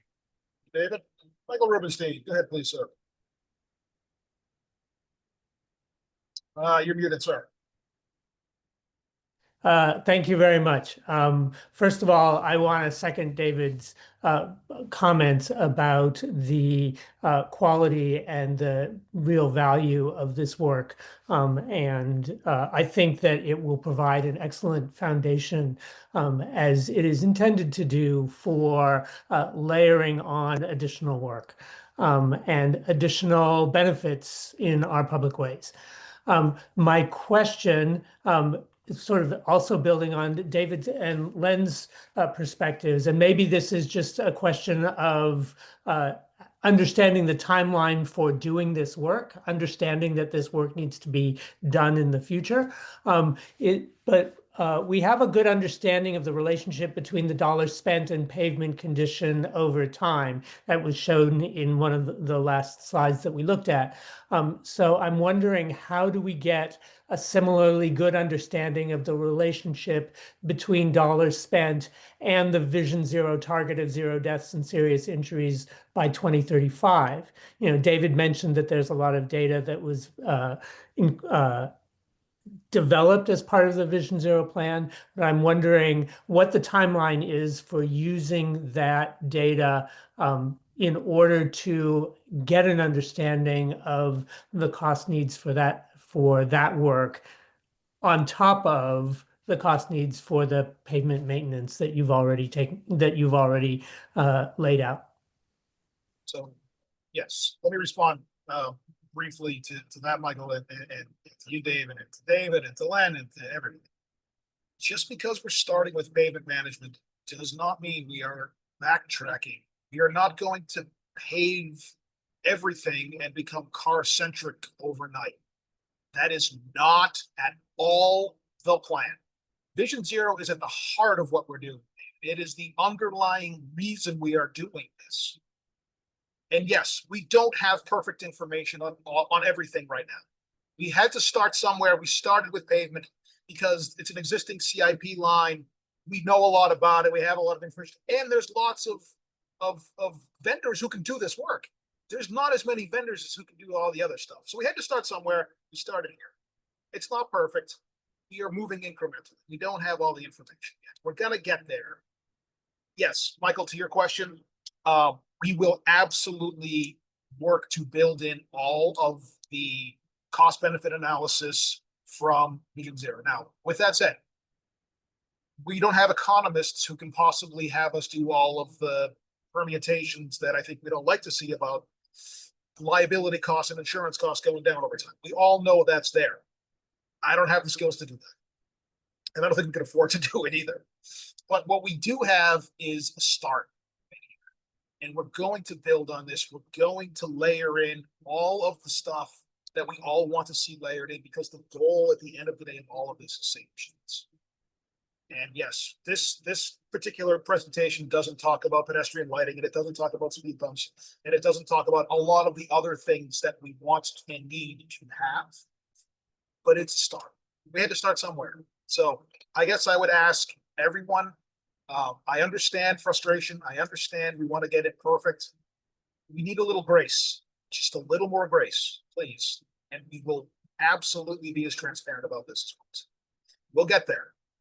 We're just making the proverbial sausage right now, and we're all seeing it getting made. Michael Weintraub, go ahead. I'm sorry, Commissioner, did you want to respond? I'm sorry.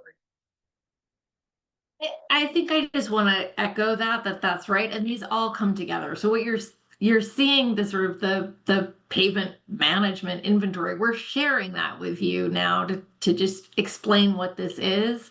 And then all of these other projects, and the Vision Zero actually is very much part of what we will be looking at and prioritizing as we're looking at these roads. But there also may be priority Vision Zero projects, priority complete streets projects that don't happen to align with our maintenance work and need to happen before that road is going to get paved. I mean, there may be Vision Zero projects that we're pulling forward just because they're critical Vision Zero projects and work. And that's how we're going to be building the CIP together. So we need more time to be talking about all the other projects and how we'll prioritize them together. And that's what we're going to be spending our time on over the next few months. Thank you, Commissioner. Michael Weintraub, please. Hello. From my understanding, pavement costs more to maintain than sidewalks or grass areas, roads, things like that. And as Brookline keeps improving corridors, improving intersections, I imagine the amount of pavement just in general is going to go down So I was just wondering how that's kind of, if you guys are thinking about that when you're making these plans, or if you're looking for opportunities to reduce the total amount of asphalt to save on costs that way. Though obviously you guys aren't going to be necessarily doing those improvements as part of all of the kind of year-to-year pavement improvements, but yeah. I'll just add that right now there is a need of over $80 million to maintain the network of roads that we have. So when we're looking at cost savings around elimination of pavement, that generally costs a little bit more because you're changing the geometry of the roads, you're changing curbing, you're adding new curbing, so that can actually cost more, but there are times when that makes sense. And generally we're looking at that if we're widening sidewalks, if we are trying to shorten pedestrian crosswalks, or if we're doing stormwater management work. So we do consider it, but we sort of consider it for other community benefits. Emily, go ahead, please. Hi. Yeah, so I was looking at, the roadway assets in Somerville. They have a remarkably similar number of roadway miles that we do. They have very constrained public ways. They describe their roadway situation as coming back from years of deferred maintenance. And they have a very similar CIP to us. And every time I go to Somerville, I see a new crosswalk. I see a new traffic calming project. I see a new bike lane. And I guess what I'm wondering is, what is Somerville doing different than we are in order to be able to achieve this? Thank you. Having tons and tons and tons of developable property that they can get developers to contribute to their fund for projects like that. We don't have that. CIP is the same. Those are funded from a separate fund that's not in their CIP. I actually know a lot about this. So if we had more development, we could get more funding and get developers to pay for lots of that stuff. Okay, any other questions? All right. Thank you very much, Apex. Appreciate you folks. And Commissioner, thank you, everybody. We're going to move on to our next item.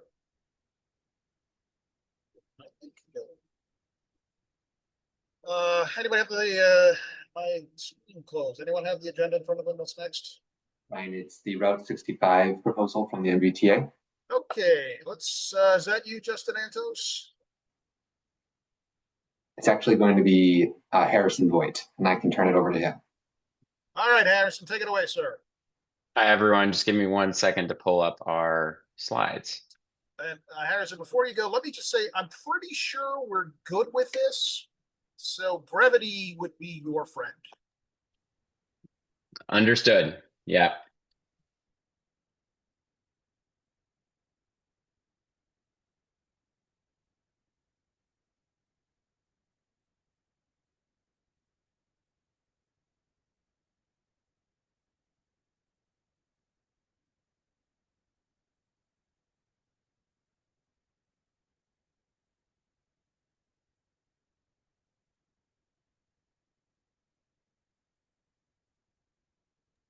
Okay. Can everyone see my screen? Yes. Okay.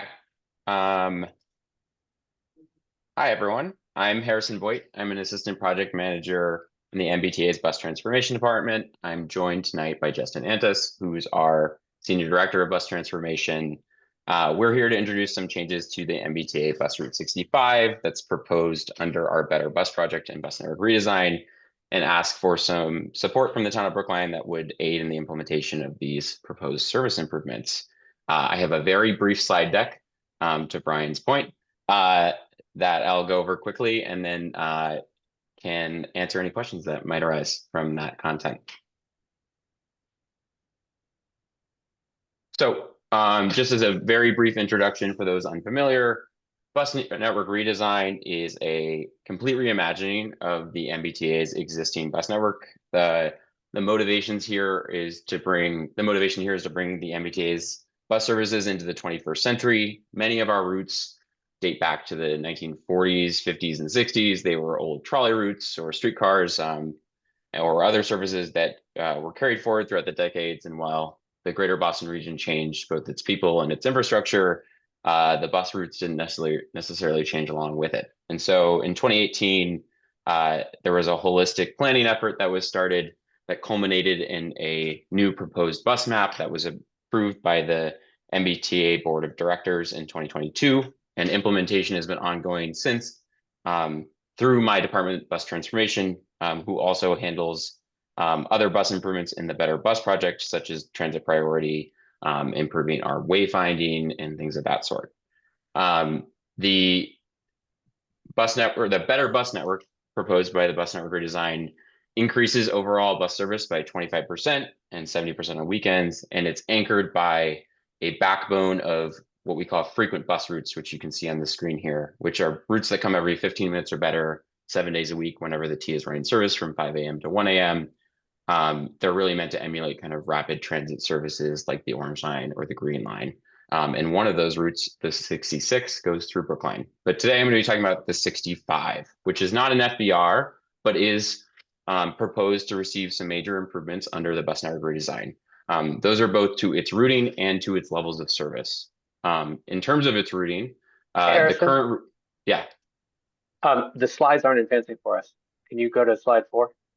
Oh, sorry. Can you see Route 65 on the screen right now? You're not in presentation mode. You gotta. This is the cover page. Oh, I'm so sorry. And we're good with the background, Harrison. We've heard about the background a lot. Maybe just tell us what the proposed changes are, and I think we'd love to approve this for you. Yeah. Sorry. Well, I just finished. Yeah, here we go. Sorry about that. Just trying to go quick. Anyways, Route 65. So it's standing to change its routing and its level of service. Can you guys see this now? Great. Yes. Sure. Okay. The current route goes from Brighton Center in the city of Boston through Brookline on Washington Street to the Longwood Medical area, and then onward to Kenmore Station. In our proposal, instead of continuing on to Kenmore Station, it would still serve Longwood, but would turn and head towards Ruggles. This is to create a more consistent crosstown connection between Brighton, Brookline, and the Orange Line, which we believe is a better connection to downtown Boston for rapid transit service. It also opens up new transfer options for passengers to other MBTA bus services that head towards Roxbury or Dorchester, and then also the commuter rail lines. And then also very important detail is an enhanced level of service for the 65. Today, the 65 is a medium frequency route that runs every 30 to 45 minutes from 6 a.m. to 8 p.m. It would increase its service span to 5 a.m. to 1 a.m. 7 days a week, with those 30 to 45 minute headways being maintained with more frequent service at the peak, and then new Sunday service. There's about 2,600 existing riders on the 65 today. 2,100 of those riders would stand to benefit directly from these new changes. There's about 450 folks who use that service to get to the now defunct, or what would be the defunct corridor and or Kenmore Station. Luckily, those destinations are covered by other MBTA services like Route 60, Route 8, and the Green Line branches. And then in terms of implementation, very quickly, we would be aiming for a fall 2026 launch on our fall service rating, which is September 6th. One of the things we always do if we're making changes of these sorts is do comprehensive outreach to passengers, which include service advisories like you can see on the right. It includes doing bus ride-alongs to talk to passengers, and also pop-ups at high ridership bus stops so that anyone who uses the service today understands what would be changing and how they would need to get to their destination on a day-to-day basis. We would also change any maps so that they're updated to reflect the changes and all of the bus stop signs along the route. And that was my very abridged presentation. If there's any questions, I'd be happy to answer them. Wonderful job. Before we go to questions, Eric Stone, can I call on you on behalf of our Shared Mobility Council to Please tell call us on what your me. committee Hi, suggested? Eric Stone, Deputy Chair of the Shared Mobility Advisory Committee, Town Meeting Member Precinct 8. SMAC had the pleasure of reviewing this earlier this week and had some questions mostly about that removal span. We're pretty convinced as a committee that this is a good thing. We sent a letter supporting the change. Happy with what we see, and thanks to the MBTA for the work. Thank you, Eric. Questions for the T or SMAC? Richard, go ahead. I know the 65 here, is that Francis Street that it actually cuts over to from the medical district? No, it would be Longwood Avenue that it would Longwood cut Ave? down to get to Ruggles and then Okay. on to Huntington. Thank you. Is there talk about the 66 as far as any type of priority line on Huntington Avenue along the E line stretch there? There is, Richard, but that's not in the scope of this discussion. We gotta move quickly here. Yeah. Okay. Thank you. Sorry. Michael Weintraub, go ahead, please. I just want to say I'm very excited about this. Think it going to Ruggles makes a lot more sense, and I'm very excited to have easier access to the Orange Line. The one thing I wanted to comment on was it would be really nice to have higher frequencies during Friday and Saturday evenings when there are a lot of riders kind of it's a peak, even though it's not the weekday AM and PM peak. So I just wanted to comment on that. Much. Anyone else in the public would like to ask any questions or make any comments? We'd be delighted to hear from you. All right, seeing none, this is an action item. Is there a motion? What are we actually voting on? What are we? Brian, the vote is to send a letter to the MBTA, to their board of directors in support of this change. And I sent out a draft letter to you all.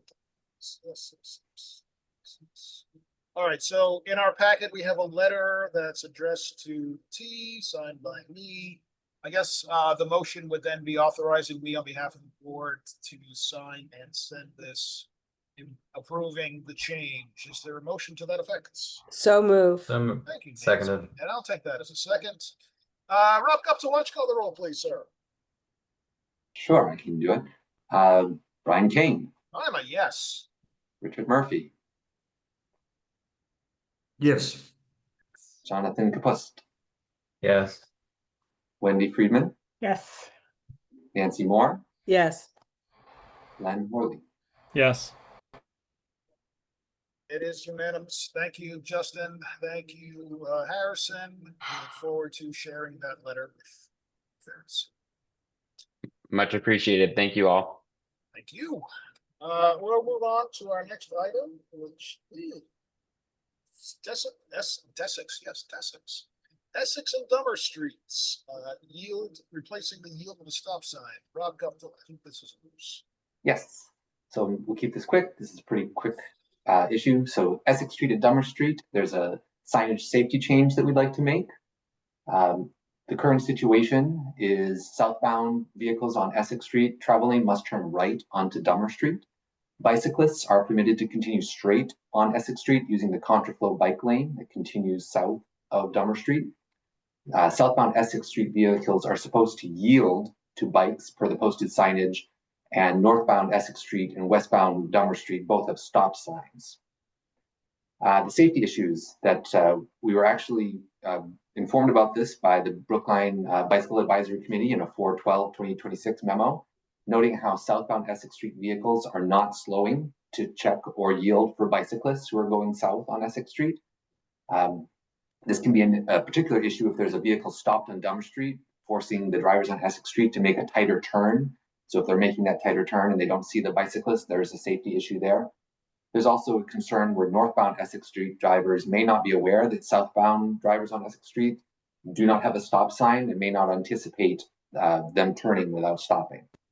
So what we would like to do is replace the Essex Street southbound yield sign with a stop sign.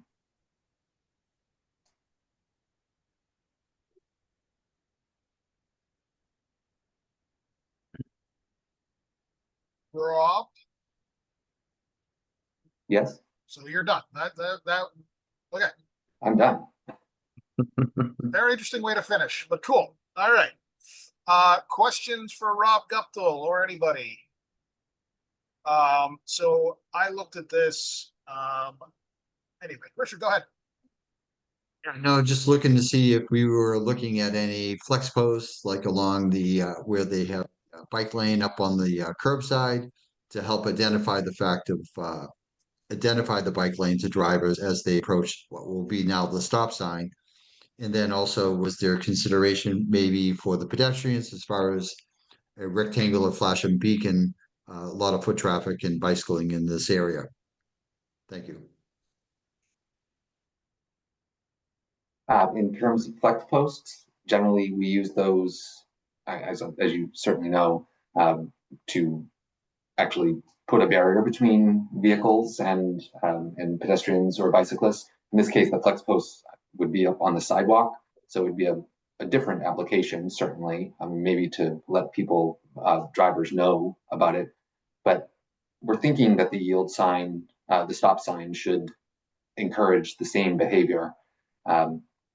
In terms of, yeah, so I guess that would be my response to that. Yeah, the only problem with this intersection, and I grew up at this intersection, is you're looking for vehicles coming from your right. And if you don't see the vehicles to your left, the tendency is to roll through that stop sign on Dummer Street. And that's where the conflict is. It just, I think it needs something more than just a stop sign. But I'll leave it up to the engineering department to see if you can consider anything more that can be done there. That's why I thought the rectangular flashing beacon could be something. I know it's one of those awkward corners, but the tendency is the driver coming off Dummer Street will roll through that stop sign because they're looking right for traffic coming down the one-way street. So anyways. Thank you, Richard. Nancy, go ahead, please. Yeah, I'm really familiar with this intersection. I live very close to here, and there's a fair amount of traffic coming through both ways. I'm concerned that, you put up a stop sign, and then you're also going to have this yield sign. I'm afraid that drivers are not going to be very attuned to the yield, and they're going to expect that when they stop, bicycles stop. And I see the potential for conflict here, that, they don't expect the bicyclists to be going straight through. Is it necessary? And can't you, wouldn't it be safer to have stop signs for both the cars and the bikes? This is really a pretty heavily trafficked area. It just strikes me as not very safe to have the bicycles going straight through. I think the recommendation is to replace the yield sign with a stop sign. I understand that. Okay. I think there's going to be conflict there. Oh, so you want a bike stop sign sort of next to the car stop sign? Both. Okay, I got you. I just think cars that stop do not expect bikes to keep going. Crazy idea. Dan Murphy or Dan Martin, did we look at a double stop signs? I can speak there, and all right, thank you, Rob. Yeah, and I see Emily raised her hand, and I think I'm going to say what Emily